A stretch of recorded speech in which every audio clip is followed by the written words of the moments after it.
जय श्री श्याम। पहले वीडियो में बताया आपको मेरे दिल में ख्याल कहाँ से आया, मेरे दोस्त के कहने पर हुआ। तो जब हमने हमारे ग्रुप पे श्याम सारथी मंडल में बात की, मीटिंग हुई, 14 जनवरी की डेट फाइनल हुई, सब ने कहा देखो भाई, जाओगे तुम अकेले, हम लोग यहाँ से सपोर्ट कर सकते हैं, लेकिन हम लोग कोई भी नहीं जा पाएगा। हमने कहा आप जाओ मत जाओ उससे कोई फ़र्क नहीं पड़ता, हमको जाना है। बस आप लोग ये ध्यान रखना कि हम इसी ग्रुप का मेंबर है और जा रहे हैं, तो मेरे को कोई तकलीफ़ नहीं है।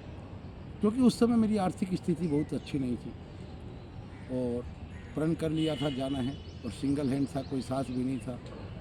तो हमारी मीटिंग हुई, 14 जनवरी की डेट फाइनल हुई। उसी उपलक्ष्य में 13 जनवरी को हमारा श्याम सारथी का वार्षिक उत्सव रखा गया। उसके बाद हम लोगों ने इस बारे में चर्चा बंद कर दी, क्योंकि उस समय 8-9 महीने का टाइम बाकी था कि कल को कुछ भी प्रॉब्लम आए, कुछ भी दिमाग में बात आए, तो हम लोगों ने वो बात चर्चा बंद कर दी। उसी समय हमारा एक दोस्त है परसोत्तम भाई, जिसको हम लोग प्यार से पीटी बोलते हैं, उससे मेरी इस बारे में चर्चा हुई। उसने कहा भाई अगर तुम चलेगा तो हम भी चलेंगे। और वो थोड़ा हट्टा कट्टा दबंग टाइप का इंसान है, गांव से जुड़ा हुआ, मट्टी से जुड़ा हुआ इंसान है। तो मेरे अंदर एक अलग सा पावर आ गया कि अभी तक मैं अकेला था, लेकिन अब बाबा ने मेरे लिए 1 और 1 11 आदमी हम लोग हो गए। मतलब हम लोग 2 11 के बराबर हैं। मन में एक अलग उत्साह आ गया था। यूं ही समय बीतता चला गया और सितंबर अक्टूबर का महीना आ गया। उस समय हमारे पास अचानक पीटी भाई का फ़ोन आता है कि भाई मेरा प्रॉब्लम हो गया, हम कलकत्ता से नहीं जा पाएंगे क्योंकि मेरी वाइफ की तबीयत ख़राब है। फिर बाबा से मैंने कहा बाबा क्या बात है, 11 से फिर 1 पे ला दिया।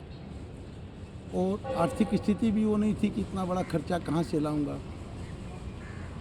और बैनर भी हमारे छप गए अक्टूबर में कि 13 जनवरी को निशान पूजन है, 14 जनवरी को यात्रा शुरू होगी। उस समय हम श्याम सारथी मंडल के अंडर में थे, गंगेज गार्डन हावड़ा, उसी के ग्रुप से, उसी के गंगेज गार्डन मंदिर से ही हमारा निशान उठना था।